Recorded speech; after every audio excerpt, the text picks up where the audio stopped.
안녕하세요. 사연에 빠지다의 DJ 민영입니다. 오늘도 구독과 좋아요 잊지 말고 꾹꾹 눌러주시고요. 그럼 오늘의 사연 함께 시작해 볼게요. 안녕하세요. 저는 40대 여자입니다. 저는 결혼 생활하는 동안 참 우여곡절이 많았습니다. 제 사연을 들어주시는 유부 선배님들도 당연히 공감하시겠지만 평생 다르게 살아온 남남이 만나 가정을 이루고 산다는 게 쉬운 일이 아니라는 건 다들 잘 아실 겁니다. 결혼하고 나서 너무 힘들어서 포기하고 주저앉고 싶었던 순간이 많았어요. 제가 결혼이라는 걸 너무 쉽게 생각했었나 봐요. 단순히 좋아하는 남자와 토끼 같은 자식 낳고 평생 오순도순 살면 그만이라고 생각했는데 막상 결혼해 살아보니 이건 뭐 거의 고행길이 따로 없더군요. 남편과 저는 친구의 소개로 만나 평범하게 1년 정도 연애하다 자연스럽게 결혼을 했어요. 남편은 제가 평소 꿈꿔왔던 배우자상과 매우 비슷한 사람이었거든요. 성실하고 배려심 넘치는 다정한 사람이었어요. 연애할 때 보니 부모님이랑 여동생에게도 굉장히 자상하더라고요. 데이트할 때도 보면 어머니와 여동생과도 자주 통화하는 것 같았어요. 저와 저녁 먹고 헤어질 때면 식당에서 따로 음식을 포장해 집에 가져가는 일도 많았답니다. 연애할 때는 그런 점이 가정적이어서 좋아 보였는데 막상 결혼하고 보니 남편의 다정다감한 면이 거슬릴 때가 한두 번이 아니었어요. 결혼한 지 얼마 되지 않았을 때의 일입니다. 출근해서 일하고 있는데 시누이한테 전화가 오더군요.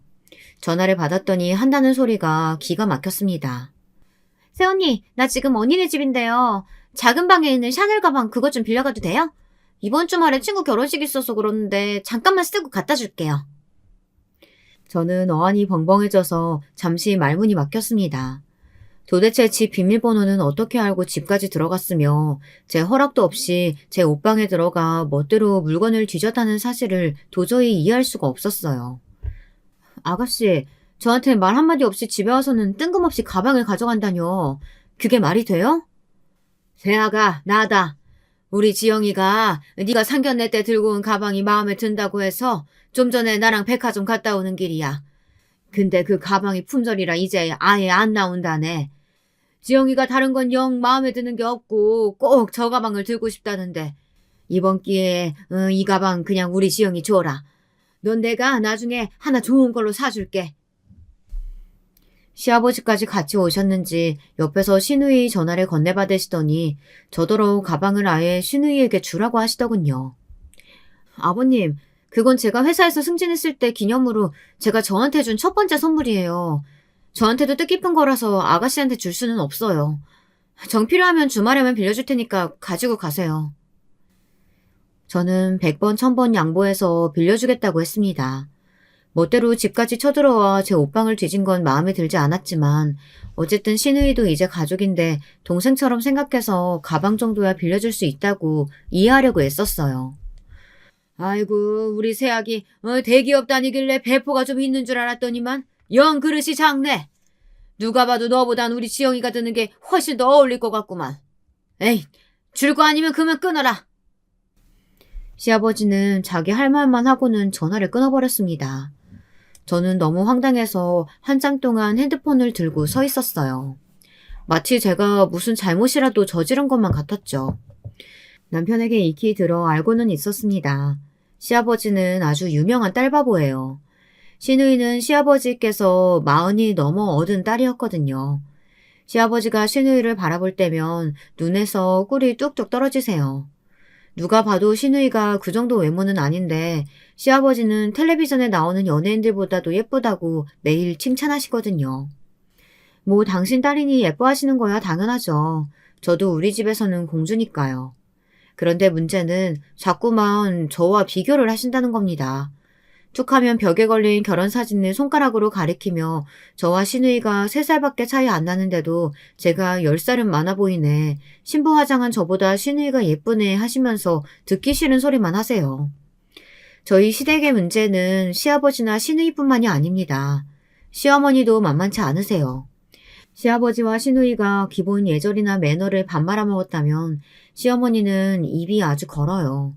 여기까지 들으면 다 그 나이대 아줌마들이 그렇지 하고 생각하시는 분들이 있을 수도 있어 대략 말씀을 드리자면 누구든 2년 전년 하시는 건 기본이고 정말 입에 담을 수도 없는 욕이나 막말을 조금도 거리낌 없이 하세요. 상견례 때도 남편이 시어머니에게 신신당부를 했답니다. 제발 처가 식구들 앞에서 말 조심하시라고요. 그런데 남편의 당부가 무색할 만큼 시어머니는 거침없었습니다. 상견례라는 게 애초에 양가 부모님이 결혼 준비로 상의해야 할 일들을 이야기하는 자리인데 어쩌다 보니 누구누구 자식이 더 잘났나 자랑하는 자리가 되어버렸어요. 시작은 시부모님이었어요.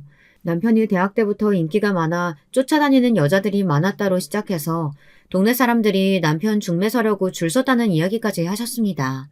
상견례 자리에서 굳이 안 해도 될 이야기를 말이죠. 그랬으니 저희 친정 부모님도 가만히 계시지 않았어요. 친정 부모님도 저에 대한 자부심이 크세요. 제가 대학을 수석으로 들어가고 4년 내내 장학금을 거의 놓치질 않고 곧바로 대기업에 철석 붙었다는 걸 굉장히 자랑스러워 하십니다. 그러다 보니 제 자랑을 쉬지 않고 하신 거죠. 그런데 그게 듣기 싫었는지 시어머니가 먼저 비아냥거리셨어요. 여자가 머리 좋고 능력 있으면 뭐래요? 괜히 드세기만 해서 남자 기나 죽이죠. 결혼하면 집에서 얌전히 남편 내조나 잘하고 애나 잘 키우면 그게 최고죠. 어머, 사돈은 도대체 어느 시대 말씀을 하시는 거예요? 그리고 사돈 말씀대로 여자가 집에서 살림하고 애 보려면 남자가 직장도 좋고 떡하니 집도 해와야죠. 우리 딸 연봉이 훨씬 높고 신혼집도 우리 딸이 구했는데 무슨 내조에 애까지 키우라고 그러세요? 이거 봐, 이거 봐.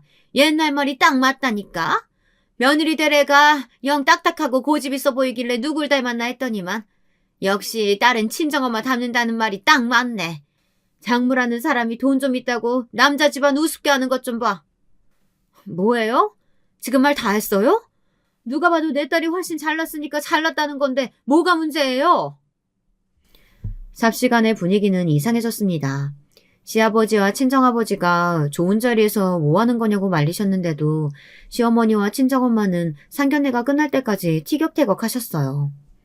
그런데 거기서 끝이 아니었습니다. 시어머니께서 심기가 안 좋으신 상태였는데 하필이면 식사를 서빙하던 직원분이 실수로 뜨거운 그릇을 시어머니 손에 살짝 닿게 했나 봐요. 시어머니께서 순간 뜨겁다며 소리를 지르셨습니다. 직원분이 바로 죄송하다고 했는데도 시어머니는 이게 죄송하다는 말로 되는 거냐고 직원이 들고 있던 쟁반을 손으로 밀쳤어요.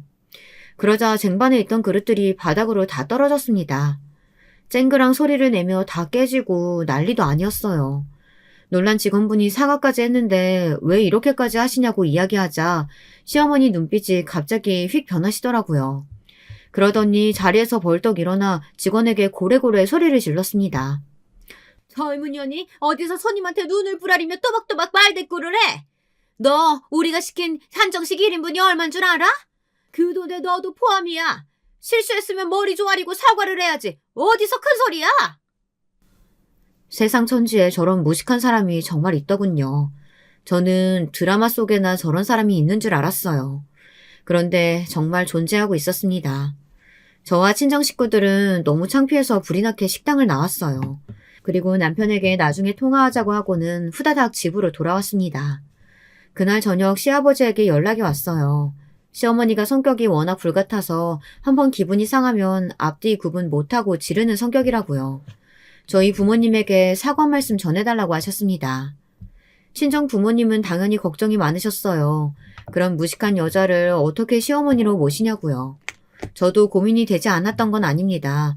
시아버지께서 시어머니 성격이 불같다고 하시기는 했지만 그건 성격이 불같아서가 아니라 그냥 몰상식한 거니까요. 하지만 그때는 이미 제 눈에 콩깍지가 제대로 씌어있을 때였어요. 결혼은 시어머니가 아니라 남편과 하는 거니 상관없다고 생각했죠. 물론 그날 이후 양가 부모님은 결혼식 날까지 한 번도 만나지 않으셨습니다. 친정 부모님께서 제 고집을 이기지 못하고 결혼을 허락하게 하셨지만 다시는 시댁 식구들을 만나고 싶어 하지 않으셨거든요. 그래도 시간이 갈수록 남편을 상대해보고 나니 친정 부모님께서는 점차 남편을 예뻐하셨습니다. 남편이야 저한테 워낙 잘하고 다정다감한 사람이라 친정 부모님께도 잘했거든요. 하지만 시부모님은 달랐어요. 전혀 저를 가족으로 받아들인다는 생각이 들지 않았습니다. 서운할 때가 한두 번이 아니었어요. 어느 날이었습니다. 시댁 식구들과 밖에서 식사하고 집에 들어가는 길에 시누이가 살 게 있다면서 백화점에 온 식구를 다 끌고 갔어요. 제가 말씀드렸었죠. 시아버지는 아주 시누이라면 죽고 못 산다고요. 여기저기 옷가게를 뒤지고 다니는 시누이 뒤를 시아버지께서 졸졸 쫓아다니시면서 모델 같다, 배우 같다, 다 어울린다, 이거 사라 저거 사라 하셨습니다. 괜히 그 꼴이 보기 싫어 저도 옷 구경이나 하자 싶어 가게에 들어가 옷을 입어보았어요. 그런데 굳이 제 뒤를 따라온 시누이가 제가 입어보고 있던 옷이 예쁘다며 벗어보랍니다. 제가 마음에 들어서 사겠다고 했는데도 자기가 입어보겠다고 우기는 겁니다. 어이가 없었어요. 제가 먼저 고른 옷인데 갑자기 나타나 가로채다뇨. 이건 누가 봐도 저를 괴롭히려는 거로밖에 보이지 않았습니다. 저는 시누이에게 뺏기고 싶지 않아 바로 옷을 가지고 계산대로 가지고 갔죠. 그런데 시누이가 뜬금없이 아빠라고 소리치더군요. 빨리 와서 자기를 도와달라는 식으로요. 순간 저는 기가 차서 코웃음을 쳤어요. 어린애도 아니고 뭐하는 짓인가 싶었죠. 그런데 더 어이가 없던 건 바로 시아버지였습니다. 시누이의 말 한마디에 불쑥 나타나서는 제 앞을 가로막고 서더니 제가 들고 있던 옷을 가져갔어요. 아니, 가져간 정도가 아니라 획 빼앗았습니다. 새아가, 너는 시누이가 그 옷이 마음에 든다는데 사주지는 못할 망정 꼭 그렇게 뺏어가야 직성이 풀리니? 아버님, 제가 먼저 고른 옷인데 제가 사는 게 당연하죠. 이게 뭐라고 양보를 해요? 어떨 때 보면 시아버지는 시누이를 5살 아이로 생각하는 것 같았습니다. 딸이 부른다고 쪼르르 달려와서 며느리한테 옷을 달라뇨. 근데 더 기가 막혔던 건 시아버지가 말도 안 되게 유치하게 굴었다는 겁니다. 자, 그럼 여기 있는 사람들한테 한번 물어볼까? 그 옷 누구한테 더 잘 어울리는지. 진영아, 네가 말해봐라. 이 옷 네 동생한테 더 잘 어울리지?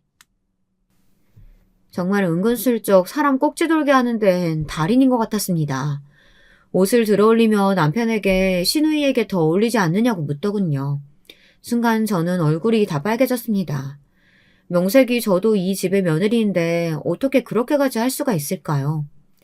가족끼리 옷 하나 가지고 유치하게 왜 싸워요? 여기요. 이 옷 2개 포장해주세요. 둘 다 내가 사줄 테니까 기분 풀고 그만 가요. 유치한 건 시아버지와 시누이였어요. 제가 아니에요. 저는 남편 말 한마디에 저까지 같은 사람 된 것 같아 기분이 나빴습니다. 사람을 바보로 만들어도 유분수죠. 저는 옷을 시누이에게 던져주고 가게를 나와버렸어요. 남편은 곧바로 따라 나와 또 똑같은 소리만 해댔습니다. 시아버지와 시누이 사이가 유별나니 우리가 이해하자고요. 저는 남편에게 아무리 이해해보려고 해도 정말 이상하다고 소리를 질렀어요. 제가 왜 시누이 때문에 자꾸만 이런 취급을 당해야 하는지 화가 났거든요. 어떨 때 보면 시누이는 도대체 나이를 어디로 먹은 건지 모르겠어요. 시누이는 피아노 전공을 했습니다. 그러면 뭐래요. 30이 다 되도록 제대로 된 직장도 없이 지금까지도 시아버지와 시어머니와 살며 경제적으로나 모든 면에서 부모님의 보살핌을 받고 있습니다. 전형적인 캥거루족이었죠. 시아버지의 시누이 사랑은 정말 보다 보면 헛웃음이 나올 정도로 대단합니다. 한 번은 저더러 시누이 소개팅을 해주라고 하셨습니다. 제가 다니는 회사에 괜찮은 남자가 있으면 소개 좀 해주라고요. 저는 절대 해주고 싶지 않았습니다. 제가 뻔히 시누이가 어떤 사람인 줄 다 아는데 뭐하러 남자를 소개해주겠어요. 저도 그동안 나름 쌓인 게 있다 보니 시누이에게 싫은 소리를 좀 했어요. 제가 요즘 회사 남자 동료들하고 이야기하다 보면 깜짝깜짝 놀라요. 요즘 남자들 얼마나 야갔는데요. 대기업 다니는 남자들은 여자 볼 때 나이도 어리고 정문지게 예쁜 여자만 좋아한다니까요. 언니, 지금 그 말 무슨 뜻이에요? 제가 능력 없고 나이 많아서 소개팅 못 해주겠다는 말이에요? 나야 당연히 해주고 싶죠. 근데 괜히 해줬다가 아가씨 상처받을까봐 그러죠. 그러니까 아가씨도 이제 그만 부모님 품에서 벗어나서 일도 구하고 돈도 좀 모으고 해요. 그래서 시집이나 가겠어요? 제가 생각해도 얄밉게 굴기는 했지만 속은 시원했습니다. 평소 시누이가 제게 한 거에 비하면 3발의 피니까요. 그리고 제가 뭐 없는 소리 한 것도 아니잖아요. 정말 있는 그대로 현실적인 이야기만 한 거예요. 제 말에 시누이는 불이 풀리지 않았는지 얼굴이 새빨개져서는 씩씩거렸습니다. 그때였어요. 역시나 가만히 계실 시부모님이 아니었습니다. 2분 다 시누이 편을 들면서 저에게 한마디씩 하셨어요. 내 딸이 뭐가 어때서? 우리 지영이가 왜 직장이 없어? 엄연히 피아니스트인데. 거기다가 이렇게 예쁘고 완벽한데 남자들이 보기만 하면 다들 한눈에 뻑가지?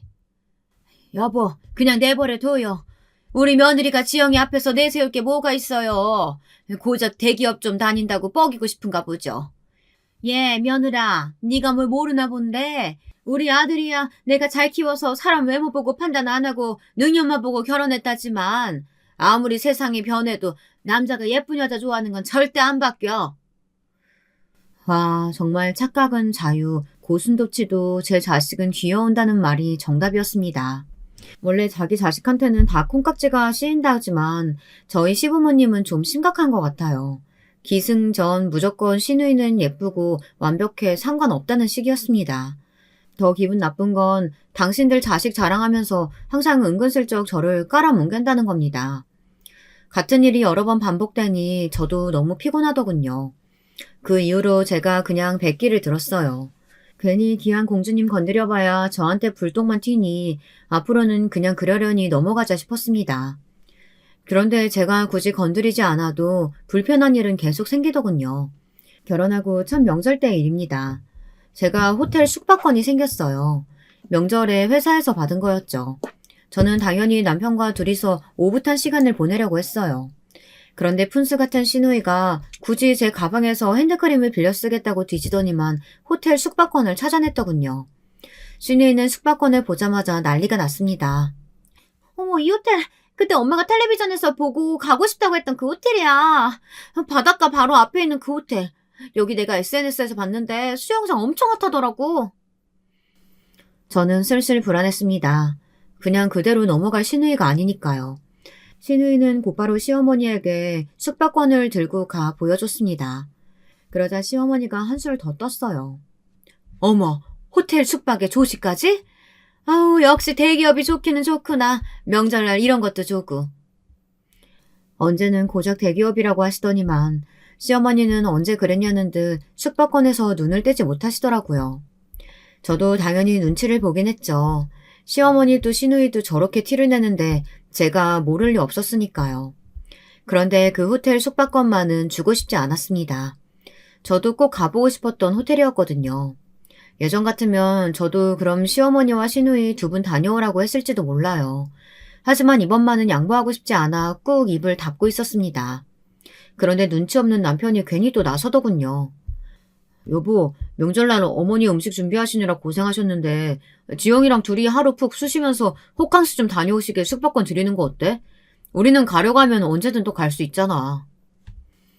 남편은 세상 사람 좋은 얼굴을 하고 웃어 보이며 말했습니다. 남편 말에 시어머니와 시누이의 눈이 이미 반짝반짝 초롱초롱해져 있었습니다. 이 호텔 가격도 엄청 비싸지만 예약하기도 엄청 힘들어. 그리고 나도 되게 가고 싶었던 호텔이란 말이야. 저도 모르게 소심하게 말이 흘러나왔어요. 주기 싫다고 대놓고 말하면 또 시어머니든 시누이든 뭐라고 떠들 게 뻔하니 저도 모르게 긴장이 되더라고요. 그래도 숙박권을 주기 싫다고 표현을 저 나름대로 한 거였죠. 사람이 염치가 있으면 시누이도 이번엔 포기하지 않을까 싶어서요. 언니랑 오빠는 신혼여행 다녀온 지도 얼마 안 됐잖아요. 남친도 없는 시누이한테 한번 인신 좀 쓰세요. 저는 호텔 숙박권을 넘기기 싫어 봉투를 꽉 잡고 있었어요. 그런데 시누이가 봉투를 날름 가지고 자기 방으로 쏙 들어가 버리더군요. 새언니 고마워요. 이렇게 말하며 윙크까지 날리면서요. 저는 그 모습이 얄미워 미쳐버릴 것 같았습니다. 그때 내내 한마디도 안 하시고 뉴스만 보시던 시아버지께서 갑자기 허허 웃으시더군요. 헤헤, 우리 막내 신난 것 좀 봐라. 아유, 귀여워. 저럴 때 보면 아직 애라니까. 시아버지는 그 와중에 저딴 철딱선이 없는 모습이 귀여우신가 보더군요. 아버님, 아가씨가 무슨 애예요. 30이 넘었구만. 내 딸이지만 제가 어딜 봐서 30대로 보이냐. 지영이는 지금 나가면 사람들이 21~22살로밖에 안 봐. 봐라, 세아가 너랑 몇 살 차이 안 나는데 우리 막내가 훨씬 어려 보이잖아. 또 벽에 걸린 결혼사진을 손가락으로 가리키셨습니다. 이런 말 하면 안 되지만 정말 짜증나서 결혼사진도 아예 떼버리고 싶은 심정이었어요. 아버님, 아무리 딸이 귀해도 자꾸 그러시면 안 돼요. 아버님이 그러시니까 아가씨가 아직 철도 없잖아요. 거기다 아가씨가 어디 22살로 보여요. 정신연령이 21~22살이겠죠. 여보, 아버지 앞에서 지금 무슨 소리 하는 거야? 어린 동생이 숙박권 좀 가져갔다고 그거 아까워서 이러는 거야? 제가 소리를 지르며 시아버지에게 대드는 모습이 남편은 마음에 들지 않았나 봐요. 저에게 언성을 높이더군요. 남편까지 저에게 그런 건 처음이라 저는 더 화가 났습니다. 물론 시아버지 앞에서 목소리를 높인 건 제 잘못이에요. 하지만 이건 단순히 누가 대들고 누가 소리를 지르냐의 문제가 아니었습니다. 결혼하고 지금까지 쌓여있던 스트레스가 저도 모르게 튀어나온 거예요. 아무리 이해하고 넘어가 보려고 해도 시댁 식구들의 행동이 다 말도 안 되고 싫었으니까요. 그냥 숙박권이라니. 저 숙박권 내가 몇 날 며칠 야근하고 잠도 못 가면서 해낸 프로젝트 잘 마무리했다고 부장님한테 받은 거야. 당신이야 승진 같은 거 어떻게 되든 관심 없는 사람이라 매일 정시 출근하고 정시 퇴근하면서 대충대충 사니까 모르다 본데 저 숙박권은 나한테 그냥 숙박권이 아니라고. 저도 모르게 그동안 쌓여있던 울분을 시부모님이 보는 앞에서 남편에게 퍼부어버리고 말았습니다. 그런데 정말 참을 수가 없었어요. 샤넬 가방도 옷도 숙박권도 저에게 어떤 건지 묻지도 않고 당연하게 뺏어도 된다고 생각하는 사고방식들이 끔찍했습니다. 당신들한테나 시누이가 어린 딸이고 동생이지 저에게는 아니에요. 아무리 가족이라도 지켜야 할 선이라는 게 있습니다. 남편은 가만 보면 제가 가진 걸 시댁 식구들과 함께 나눠 쓰는 걸 너무 당연하게 생각했어요. 남편 것도 시댁 거, 제 것도 다 시댁 거. 아무리 가족이라도 그 정도가 심했습니다. 이거 봐. 내가 이럴 줄 알았다니까? 며느리라는 년이 감히 시부모님 앞에서 남편한테 소리를 질러? 지금 네가 우리 아들보다 더 좋은 직장 다니고 돈 좀 번다고 생색내는 거지? 네가 잘났으니까 우리가 여왕처럼 떠받들어 모셔야 하는데 안 그러니까 네가 배알이 꼬인 거 아니야? 어머니 고정하세요. 제가 잘 이야기하고 타이를게요. 남편은 시어머니가 흥분해서 더 심한 말이라도 할까봐 무서운지 아주 시어머니 눈치를 보느라 정신이 없었습니다. 타이르긴 뭘 타일러? 우리 집 며느리로 들어왔으면 남편이 하라는 거 하고 가르치면 가르치는 대로 해야지. 세아가 너 한 번만 더 우리 집안 무시했다가는 내가 가만히 안 있을 거야. 그날 집에 돌아오는데 저는 오는 내내 펑펑 울었어요. 너무 서럽고 억울해서 눈물이 멈추질 않았습니다. 남편은 당황해서는 미안하다고 연신 사과만 했어요. 저는 그게 더 얄미웠어요. 남편은 저에게 어른들은 원래 변하질 않으시니 백날 이야기해봐야 소용없답니다. 젊은 우리가 참아야 한다고요. 자기도 알잖아. 지영이 어릴 때 많이 아파서 병원 신세 많이 진 거. 그때부터 아버지는 지영이 어떻게 될까봐 노심초사하면서 사셔. 그래서 지영이라면 끔찍하셔. 자기가 많이 힘들겠지만 조금만 더 이해해줘. 내가 더 잘할게. 남편은 우리 집은 원래 그러니 이해해달라. 매일 그 소리였습니다. 제 앞에서 대놓고 저와 외모 비교하고 제 것까지 자꾸 다 내어주라는 듯 구시는데 제가 왜 참고 이해해야 하는지 모르겠더군요. 저는 시댁 식구들과 다 안 맞았어요. 시아버지, 시어머니, 시누이 누구 하나 맞는 사람이 없었습니다. 사실 그때 저는 많이 고민했어요. 이대로 결혼 생활을 이어나가는 게 맞는 건가 싶어서요. 그런데 인생이란 게 역시 제 마음대로 되지 않더군요. 그런 와중에 제가 임신을 했어요. 당시에 아이를 갖겠다고 계획하고 있었던 것도 아니었기 때문에 사실 저는 임신 사실이 반갑지만은 않았어요. 명확하게 두 줄이 나온 임신 테스트기를 보고 울컥 눈물이 나올 정도였죠. 지금 와서 생각하면 뱃속 아기에겐 미안하지만 마음속으로는 왜 하필 이런 때라는 생각마저 들었어요. 남편과 결혼 생활을 이어가야 하나 말아야 하나 하는 시점이기도 했고 직장에서도 굉장히 중요한 시기였거든요. 승진을 바로 코앞에 두고 있었어요. 여러모로 임신할 타이밍이 아니었습니다. 그런데 더 혼란스러웠던 건 제가 쌍둥이를 임신했다는 거예요. 하나만으로도 버거운데 쌍둥이라고 하니 저는 덜컥 겁부터 났습니다. 남편이야 제 속도 모르고 신이 나서 춤까지 추더군요. 하지만 저는 아이가 생겼다는 기쁨을 만끽할 수가 없었어요. 제가 대기업 다닌다고 하면 주변에서는 다들 복지도 좋고 연봉도 높아 좋겠다고 하지만 그 좋은 복지와 연봉을 받기 위해서는 그만큼 저를 회사에 갈아 넣어야 합니다. 옛날보다 근무 여건이 좋아졌다고는 하지만 그거야 대외적인 거고 그만큼 누리고 그만큼 벌려면 남들 하는 만큼만 해서는 되질 않아요. 네, 저도 압니다. 제가 욕심이 많은 사람이라는 걸요. 남편처럼 눈에 띄지 않게 항상 적당히만 일해도 회사 다니는데 지장이 없지만 저는 그럴 수 있는 사람이 아니에요. 일하는 걸 너무 좋아하기도 하고 회사 내에서 임원까지 되는 게 제 꿈이랍니다. 회사에서 여자 임원이 거의 없어요. 지금도 제 직급의 여자는 저 하나예요. 저와 함께 입사했던 동기들 모두 대리 승진할 때까지만 해도 함께 했지만 얼마 되지 않아 다들 결혼하고 애 낳으면서 하나 둘 떠났습니다. 쌍둥이라는 사실에 겁에 질린 저에게 남편은 둘 다 육아휴직하면 되지 뭐가 걱정이냐고 했습니다. 남편은 언제나처럼 태평했죠. 네, 맞습니다. 남편 말대로 육아휴직 좋죠. 하지만 회사라는 건 규율이나 질서가 있어야 하지만 자리가 비워지면 그 자리는 누군가로 대체되기 마련이에요. 다시 돌아왔을 땐 쉰 만큼 제가 다시 채워나가야 하는 거고요. 대기업에서 1년이란 공백을 다시 메꿔 제 자리를 찾기엔 쉬운 일이 아니에요. 제 고민에도 남편은 별일 아니라고 생각했어요. 제 능력이면 아이 키우고 다시 회사로 돌아가도 금방 따라잡을 거라고요.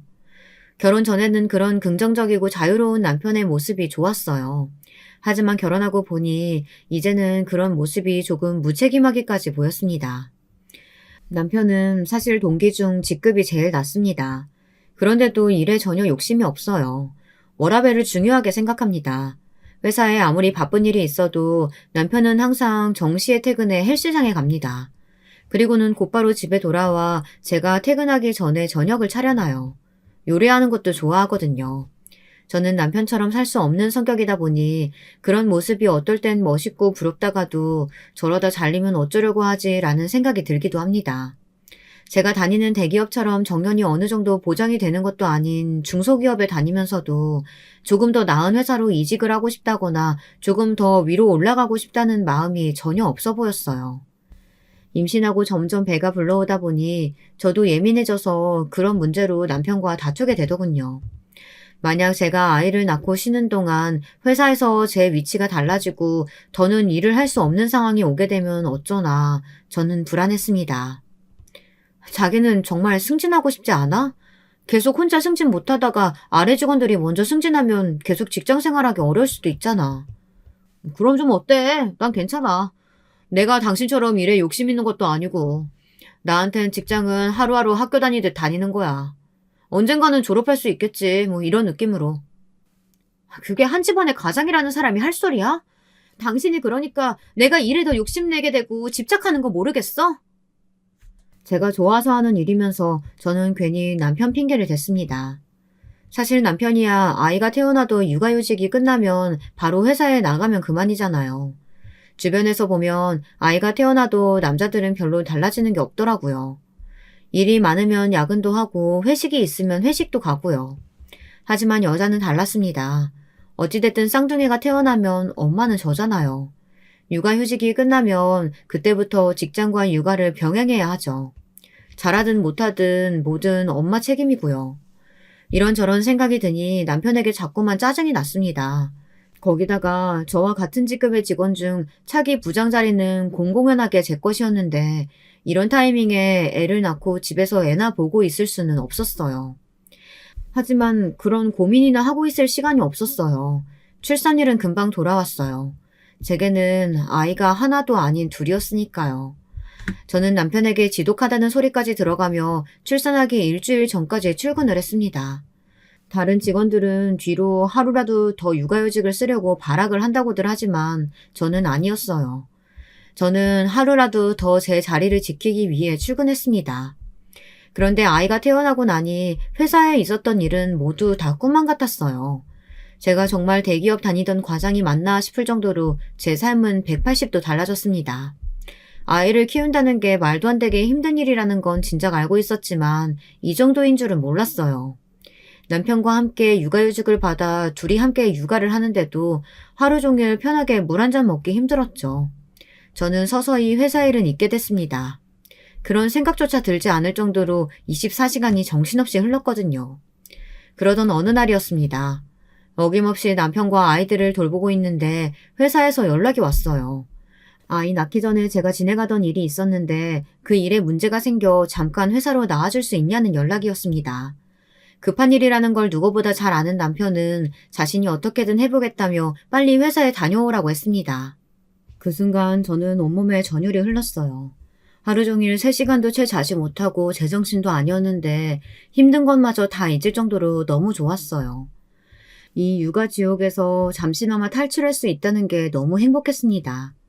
그날 오랜만에 반나절을 회사에서 일하다가 집에 돌아왔어요. 그런데 문제가 생겼더군요. 집에 남편은 없고 시부모님이 와서 저희 쌍둥이를 보고 계시더라고요. 시부모님은 집에 돌아온 저를 날카로운 눈으로 쏘아보셨어요. 세아가, 너 남편 몸이 저 정도로 망가질 때까지 아내라는 애가 도대체 뭐하고 있었던 거냐? 얘가 도대체 얼마나 잠을 못 자고 먹지를 못했는지 몰골이 말이 아니더라. 그런 애한테 갓난쟁이 둘 다 맡겨놓고 나가면 어떡해? 그래놓고 너는 일에 손이 잡히든? 알고 보니 남편이 쓰러졌다네요. 제가 회사에 가고 나서 얼마 뒤에 남편이 아이들 분유타는데 자꾸만 하늘이 빙빙 돌고 너무 어지러워 도저히 서 있을 수가 없었답니다. 남편은 결국 시어머니께 연락을 드렸대요. 잠깐 와서 아이들 보는 걸 좀 도와달라고요. 그리고 제게는 절대 연락하지 말라고 했나 봐요.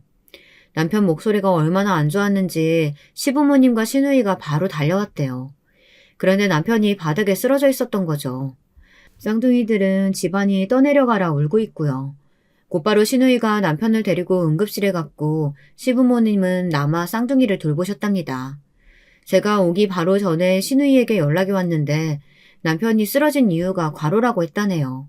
면역 상태가 완전히 무너져서 며칠 푹 쉬어야 한다고요. 저도 남편이 쓰러졌다는 말에 너무 놀라 당장이라도 응급실에 가려고 했지만 그럴 수가 없었어요. 남편이 쓰러진 일로 시부모님의 모든 원망은 저를 향했거든요. 다른 집 며느리들은 혼자서도 애 하나든 둘이든 잘만 보던데 너는 나가서 일하는 남편한테까지 굳이 회사에 눈치 보이게 육아휴직까지 하게 만들더니만 너 일하겠다고 기어이 애를 쓰러지게 만들어? 어머님, 아버님, 속상하신 건 잘 아는데요. 저 오늘 딱 하러 나갔다 온 거예요. 제가 아이들을 매일 남편에게 맡기고 놀러 다닌 거면 이렇게 속상하지는 않겠어요. 바로 몇 시간 전까지만 해도 함께 아이 둘을 돌보느라 둘 다 잘 먹지도 못하고 잠도 같이 잘 못 잤습니다. 저도 살도 많이 빠지고 몰골이 많이 아니었어요. 그런데도 시부모님 눈에 제 모습은 보이지 않았나 봐요. 당신 자식만 걱정이 되는지 저에겐 모진 말을 퍼부으시더군요. 안 봐도 뻔하지. 내 착한 아들이 본인보다 마누라가 더 좋은 회사 다니고 연봉도 높다고 주눅 들어가지고 제대로 기 못 펴고 사는 거 나 안쓰러워도 지금까지 말 안 하고 꾹 참고 있었어. 그치만 이번 기회에 이야기해야겠다. 너는 무슨 여자애가 그렇게 일 욕심이 많니? 애 낳고 쉬겠다고 휴가 냈으면 회사가 바쁘다고 해도 안 된다고 거절하고 집에 있었어야지. 됐어. 이제 와서 말해 뭐해. 여자가 돈 좀 번다고 남편을 얼마나 잡았으면 애가 쓰러질 정도로 힘들어도 말도 못하고 꾹꾹 참고 있었겠어. 애미 너 내 말 잘 들어라. 애들 자랄 때까지 회사 근처에는 얼씬도 할 생각하지 마. 네가 아무리 돈을 잘 벌어도 남자가 가장 노릇을 해야 집이 잘 돌아가는 거야. 아무리 돈이 좋아도 내 아들 마누라 눈치 보면서 빌빌거리는 꼴 더는 못 보겠다. 시부모님은 남편이 쓰러진 게 다 제 탓이라면서 저를 원망하셨습니다. 평소에도 제게 많이 하신 이야기기는 해요. 결혼할 때부터 남편보다 제가 조건이 좋다는 이유로 괜히 말도 안 되는 꼬투리를 잡고는 하셨어요. 신혼집 구할 때도 괜한 일로 듣지 않아도 될 말을 들었습니다. 중소기업에 다니는 남편보다 제가 연봉이 훨씬 높아요. 남편이야 취직 준비하고 군대 다녀오느라 30을 훌쩍 넘겼어도 직장 생활한 지 5년도 채 되지 않았지만 저는 이미 10년 차였어요. 결혼할 때까지 10년 동안 저는 번 돈을 다 모아뒀기 때문에 서울의 20평대 아파트는 거뜬히 살 정도로 돈을 가지고 있었습니다. 저는 남자든 여자든 여유가 있는 사람이 준비하면 되는 거라고 생각해서 제 돈으로 신혼집을 구했습니다. 그러다 보니 자연스레 남편이 혼수를 준비했어요. 그런데 저나 저희 친정에서 무슨 소리를 한 것도 아닌데 시댁에서는 괜한 자격지심을 부리시더군요. 시어머니와 가전 가구를 보러 다닐 때 일이었어요. 어차피 제가 다니는 회사에서 전자제품을 저렴하게 살 수 있어서 남편과 제가 둘이 알아서 사겠다고 했는데도 시어머니는 젊은 사람들이 뭘 아냐면서 굳이 따라 나서셨습니다. 그런데 시어머니는 저희 결혼에 불만이 있는 것처럼 제가 무슨 소리만 하면 괜한 트집을 잡으시더라고요. 가전은 무조건 LG야. LG로 다 사자. 엄마, 유진이 다니는 회사에서 사면 훨씬 더 저렴하게 살 수 있는데 그냥 거기서 다 사자. 그거 좀 싸게 해준다고 좋지도 않은 제품 뭐하러 사? 사실 유진이네 회사가 이미지만 부풀려진 거지. 내 주변에서 가전은 LG가 훨씬 더 낫다고 다 그래. 그때야 시어머니의 본 모습을 잘 모를 때라 도대체 왜 저런 고집을 피우실까 정도로만 생각했습니다. 시어머니 입장에서는 며느리가 집까지 해오는데 혼수까지 며느리에게 신사지고 싶지 않아 그러시는 건가 싶어 저는 굳이 별말 하지 않고 시어머니가 알아서 하시게 옆에서 잠자코 있었습니다. 시부모님이 자존심이 굉장히 강하신 분들이라고만 생각했죠. 그런데 이 정도일 줄은 몰랐습니다. 저더러 회사 근처도 가지 말라는 시아버지의 말씀이 저는 당연히 그냥 하신 이야기라고 생각했어요. 제 연봉이 얼만데 제가 일을 두고 남편이 혼자 벌면 쌍둥이를 어떻게 키우겠습니까? 근데 그 말이 농담이 아니었습니다. 남편이 병원에서 나오자 시아버지는 며칠 쉬고 바로 회사로 다시 출근하라고 하셨습니다. 저더러 아이는 엄마가 키우는 거니 알아서 하라고 했습니다. 아버님, 지금 당장 제가 일 그만두면 진영씨 월급으로 내 식구 못 살아요. 네 옷방에 명품 가방이며 옷이며 아주 한가득인 거 보면 모르겠어? 내가 지금까지는 네가 번 돈으로 쓰는 거니까 별말 안 했지만 애미 너, 네 사치 줄이면 우리 아들 월급으로도 충분히 내 식구 먹고 살아. 솔직히 애미 너, 돈 좀 번다고 생색내고 다 네 맘대로 하려고 직장 다니는 거잖아. 나도 처음이야 대기업 다니는 며느리 좋았지만 살아보니 능력 있는 며느리만큼 피곤한 게 없더라. 다 필요 없으니까 집에서 잠자코 애나 키우고 남편이나 챙겨. 이러다 내 아들 잡겠다. 저는 말도 안 되는 소리 하신다고 말대꾸를 하려던 참이었어요. 그런데 남편이 제 손을 꾹 잡더군요. 그만하라고요. 저는 답답해서 속이 터질 것 같았습니다. 어머님 아버님 말씀대로 할 테니까 그만 고정하세요. 앞으로 제가 가장으로서 더 열심히 할게요. 남편 말에 시부모님은 더 말하지 않았습니다. 하지만 저는 억울해서 금방이라도 미쳐버릴 것 같았어요.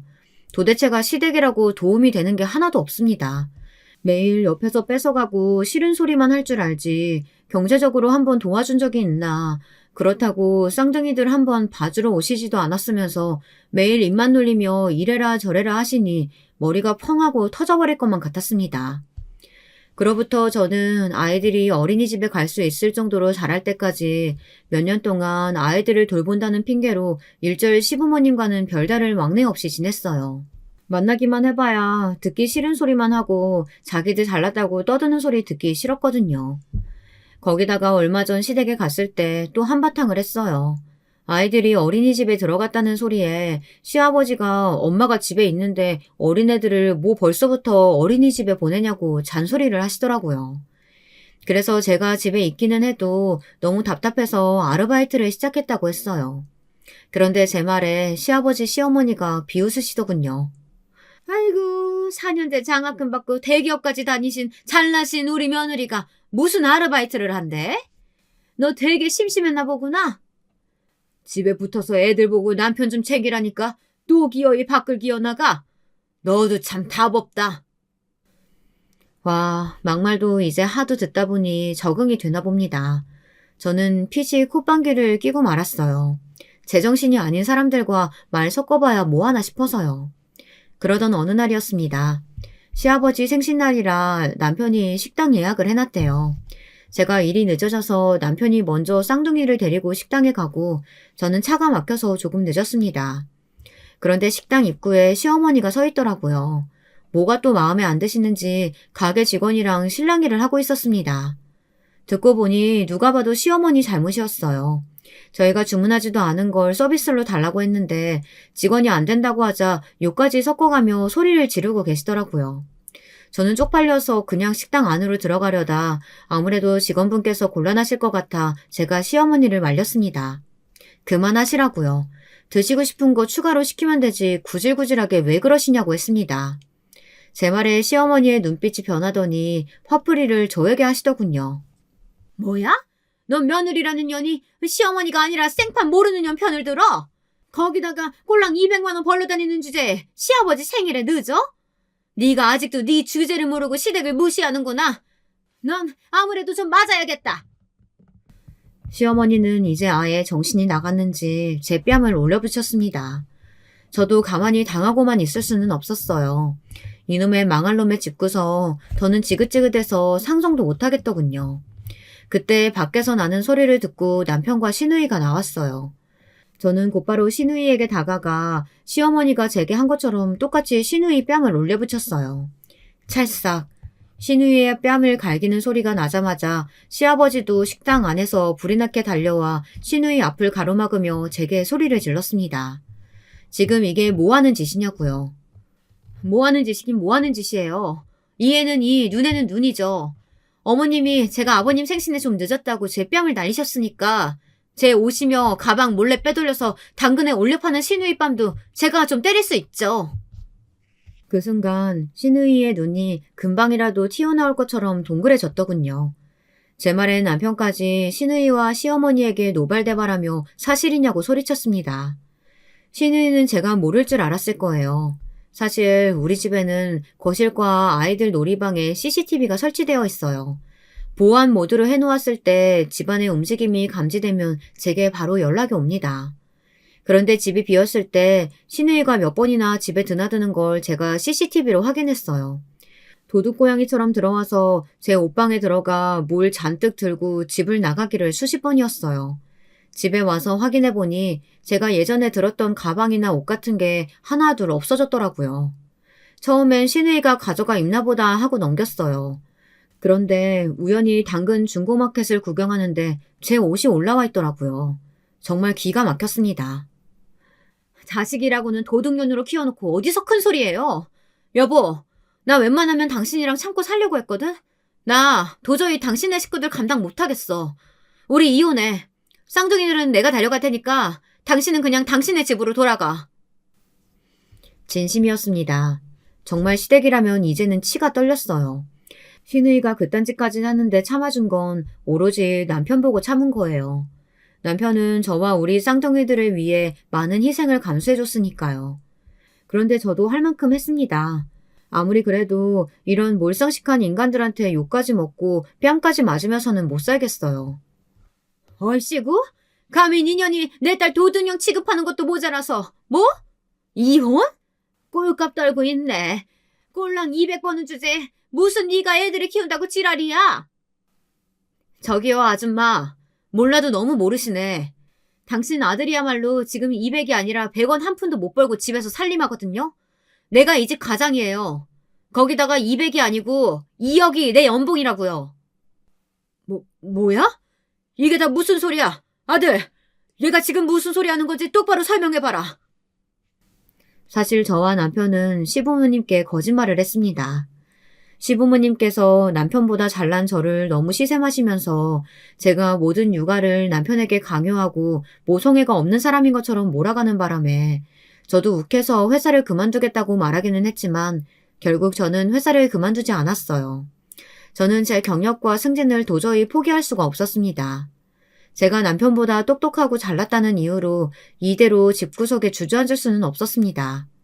남편은 밤새 우는 저를 걱정했어요. 그리고 남편은 큰 결심을 해줬습니다. 저 대신에 남편이 일을 그만뒀어요. 저희 부부도 신중하게 생각하고 내린 결론이었지만 시부모님께서 이 사실을 알게 되면 난리 정도로 끝나질 않으실 테니 저희는 시부모님께 거짓말을 하기로 했습니다. 그래서 제가 일을 그만두고 아이들이 어린이집에 간 시간에만 아르바이트를 한다고 둘러댄 거예요. 현실은 남편이 일을 그만두고 가정주부로 살고 있었죠. 아이고, 이게 무슨 일이야. 금이야 오기야 잘난 내 아들이 꼬리 9 달린 불려씨 잘못 만나서 졸지에 집에서 애나 보고 살림이냐 한다니. 엄마, 지금 그런 말 할 때야? 연봉이 2억이라잖아. 언니, 승진한 거 맞죠? 와, 대박. 완전 능력자. 그러면서 가방 몇 개 당근에 좀 갖다 팔았다고 뭘 치사하게 그래요. 이 김에 나 용돈이나 좀 챙겨줘요. 정말 답이 없는 집구석이었습니다. 사람 말을 못 알아들어도 이렇게 못 알아들을 수가 없더군요. 다들 내 말 못 들었어요? 나 이혼할 거라고요. 당신들이랑은 아예 인연 끊겠다고. 저는 식당이 떠내려가라 소리를 질렀습니다. 그러자 믿기지 않는 일이 벌어졌습니다. 남편이 제 앞에 무릎을 꿇었어요. 여보, 정말 미안해. 우리 집 식구들 이 모양인 거 내가 지금까지 알면서도 모른 척했어. 나도 더는 내 새끼들 앞에서 쪽팔려서 안 되겠다. 내가 우리 부모님 동생 다 버릴게. 그러니까 제발 나랑 이혼한다는 소리는 하지 마. 뭐야? 이 자식아! 너 지금 그게 부모 앞에서 할 소리야? 저따 싸가지 없는 년 때문에 부모 형제 다 버리고 안 보고 살겠다고? 아빠, 정신 차려. 우리 집 형편에 올케 언니 같은 며느리 어디서 본다고 그래. 언니, 지금까지 내가 서운하게 했으면 미안해요. 나 봐서라도 이해해줘요. 가관도 이런 가관이 없었습니다. 이혼하겠다는 말 한마디에 다들 난리가 나서 자기들끼리 싸우고 있더군요. 저는 그대로 쌍둥이들만 데리고 식당을 나왔어요. 남편은 시부모님의 만류도 뿌리치고 저를 따라 나섰습니다. 그러면서 제발 이혼만은 안 된다고 사정사정을 했어요. 자기가 저와 쌍둥이들을 위해 얼마나 헌신적으로 살아왔는데 이러냐고요. 눈물까지 그렁그렁해서는 울부짖는 얼굴을 보니 저도 마음이 좋지 않았습니다. 남편 말이 맞아요. 남편은 제가 하고 싶은 대로 도와주기 위해 일도 그만두고 제게 헌신을 다했어요. 하지만 고민이 됐습니다. 남편이 지금이야말로 부모님까지 버리고 저와 살겠다고 하지만 부모 말이라면 껌뻑 주는 효자가 정말 그 말을 지킬 수 있을지 믿을 수가 없었거든요. 하지만 저는 남편과 살겠다고 저 거지 같은 시댁 식구들까지 더는 감당할 수 없었어요. 그날 이후 남편과 저는 한 달째 별거 중입니다. 다행히 좋은 보모를 구해서 쌍둥이들은 잘 적응해 지내고 있어요. 여전히 한 가지 걸리는 건 남편이었습니다. 별거 중인데도 남편은 매일 아이들 하원 시간에 맞춰 어린이집에 가서 한두 시간씩 놀아주고 가나 보더라고요. 부모님 말에 남편이 쌍둥이들과 헤어질 때마다 너무 힘들어한다고 웬만하면 받아주라고 하세요. 하지만 이건 남편을 용서하고 말고의 문제가 아닙니다. 남편 때문이 아니니까요. 저는 아직도 고민 중이에요. 마음 같아서는 남편에게 정말 시부모님과 시누이까지 모두 다 버리고 올 수 있다면 받아주겠다고 메시지라도 보내고 싶어요. 하지만 이내 단념합니다. 제가 멋대로 천륜을 끊게 하는 게 맞나 싶어서요. 유부 선배님들이 저 좀 도와주세요. 여러분들이 이런 상황이면 어떻게 하시겠어요? 댓글 달아주시면 신중하게 읽고 고민하겠습니다. 댓글 많이 부탁드려요. 제 답답한 사연 끝까지 들어주셔서 감사합니다. 여러분, 두 번째 사연 시작하기 전에 좋아요와 구독 꼭 눌러주실 거죠? 그럼 두 번째 사연 바로 시작합니다. 안녕하세요. 저는 경기도 하남에 살고 있는 50대 중반의 주부이고 딸 하나 겨우겨우 키워서 시집 보내놓고 살고 있어요. 자식은 정말 내가 눈 감을 때까지 가슴 언저리를 맴돈다더니 정말 여러모로 보통 힘든 게 아니에요. 한편으론 내 죄를 전부 딸이 이어받은 것은 아닌가 싶어서 가슴이 아프기도 합니다. 아무쪼록 남들에게 털어놓을 수 없었던 얘기를 아주 힘겹게 털어놓고 새로운 쪽으로 나가보고 싶어요.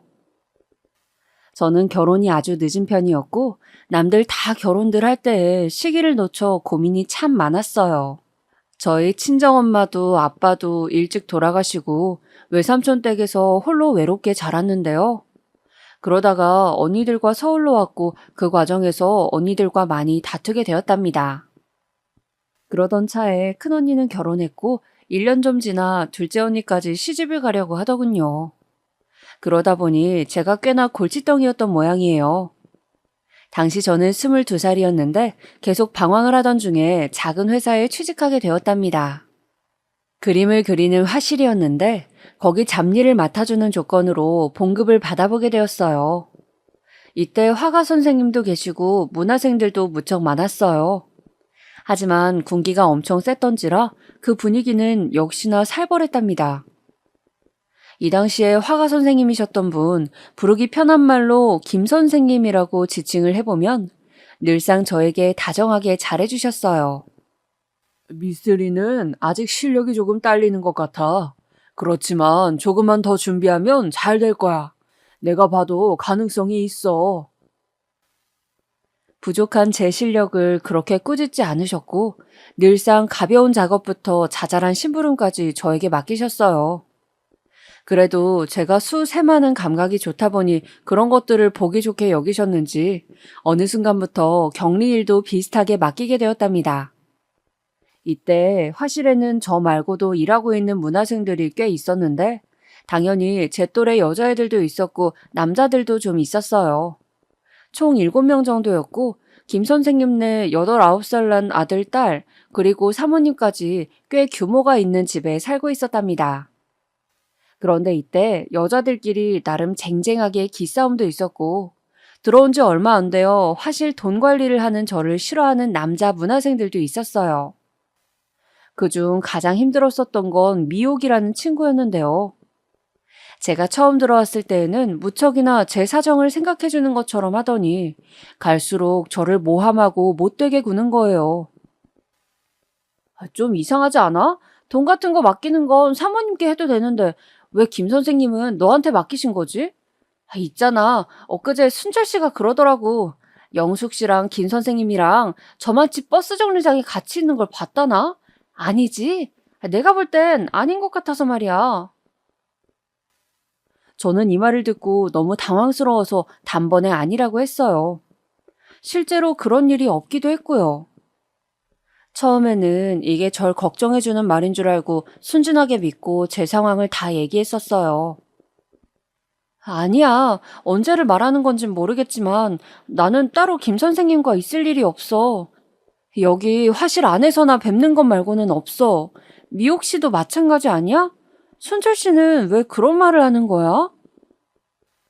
어머, 그럼 순철 씨는 왜 그렇게 말을 했을까? 혹시 순철 씨가 영숙 씨를 좋아하나? 뭔가 질투하는 것 같은 말투더라고. 이렇게 말을 하니까 정말 뭔가 모함에 둘러싸일까봐 혹은 누군가의 질투로 이런 상황이 된 것 같다며 말해주니 전 그대로 믿었어요. 그런데 나중에 지나고 보니까 말이 이상하게 와전되어 있더라고요. 정말 진실이 아니라고 말을 한 것뿐이었는데 어느 순간 저는 사모님께 불려가게 되었어요. 저기 영숙 씨, 이달까지만 일하고 나가주면 안 될까? 우리가 조금 사정이 있어서 그래. 이때 어찌나 갑작스레 말씀을 하시는지 저는 여기서 받는 봉급으로 그럭저럭 언니들과의 생활을 청산하고 혼자 잘 지내고 있었거든요. 그런데 해고를 당하게 되는 처지이니 당황스러울 수밖에 없는 거예요. 하지만 사모님은 끝끝내 제 눈도 쳐다보지 않고 몇 마디 떼시더니 나중에는 점점 언성이 높아지시는 거예요. 영숙 씨, 내가 마음 같아서는 여기가 정말 우리 집만 아니면 머리채라도 잡고 끌고 가고 싶은 기분이야. 우리 남편이랑 밖에서 따로 만난다며? 내가 그 말을 미옥 씨한테 듣고 어찌나 기가 차던지. 대체 언제부터야? 아니, 이런 걸 듣고 싶지도 않고 어쩌고 싶지도 않아. 그런데 영숙 씨, 그거 알아? 머릿속이 너무 혼란스러웠어요. 사모님이 갑작스럽게 저를 이렇게 몰아가시는데 뭘 어디서부터 듣고 아시는 건지 모르겠더라고요. 저도 약간은 억울했던 게 미옥 씨가 들었다던 그 말은 사실이 아니에요. 순철인지 뭐인지한테 들었다는 말도 전혀 사실은 아니고요. 단지 조금은 저도 찔리는 부분이 없지는 않았어요. 하지만 그걸 연애하는 사정이라고 부르기에는 조금 애매하지 않을까요? 제 집에 선생님이 따로 찾아와서 배웠고 그림을 봐주신다고 해서 보여드렸고 그 정도뿐이었거든요. 그 누구도 그 상황을 보지도 못했으면서 이런 순수한 상황을 다들 의심하고 있는 것이었어요. 뭔가 말을 하고 싶었지만 사모님은 전혀 듣지도 않겠다는 기세여서 꾹 눌려 있었답니다. 영숙 씨, 우리 남편, 내가 이런 말 하긴 좀 그렇지만 말이야. 여자 하숙생 집에 드나든 게 한두 번이 아니야. 내가 애들 때문에 그럭저럭 참고 살고 있지만 영숙 씨, 그러다가 애기라도 생기면 어쩔 거야? 나는 집안끼리 얽혀 있어서 이 사람이랑 헤어질 일이 없어. 내가 뭘 몰라서 같이 살아주는 줄 알아? 점점 갈수록 사모님은 서슬이 퍼런 얘기만 해댔고 뭔가 저에게 꽤나 자격지심을 갖는 듯한 말씀을 하시더라고요. 너무 답답하고 마주하기 힘들어서 자리를 피하고 싶었지만 사모님은 끝내 제 손목을 거칠게 잡아채시더니 절대 놔주지 않고 말씀을 이어가셨어요. 당신 한번 그렇게 놀아나다가 버려지면 끝이야. 고운 나이에 그렇게 살고 싶어? 친정엄마는 안 계셔? 왜 그렇게 인생을 사는 거야? 왜 정신을 못 차리는 거냐고, 이 아가씨야. 그러면서 눈이 시뻘개지시더니 결국 제 손목이 벌개지도록 잡고 못 놓으시더군요. 나중에 김 선생님이며 다른 문화생들이 달려들어서 말리는 바람에 겨우 상황이 진정되기는 했었어요. 이런 사태가 되니까 저도 결국은 더 여기에 있을 수 없겠더군요. 불편한 상황을 겨우 벗어나 결국 눈물을 머금고 그대로 화실에서 나오게 되었어요.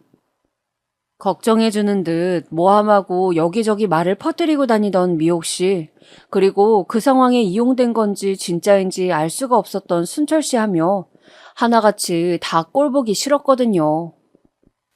그런데 그렇게 어렵게 화실을 털고 나온 뒤 저는 시간이 지나 결국 큰일을 경험하게 되었어요.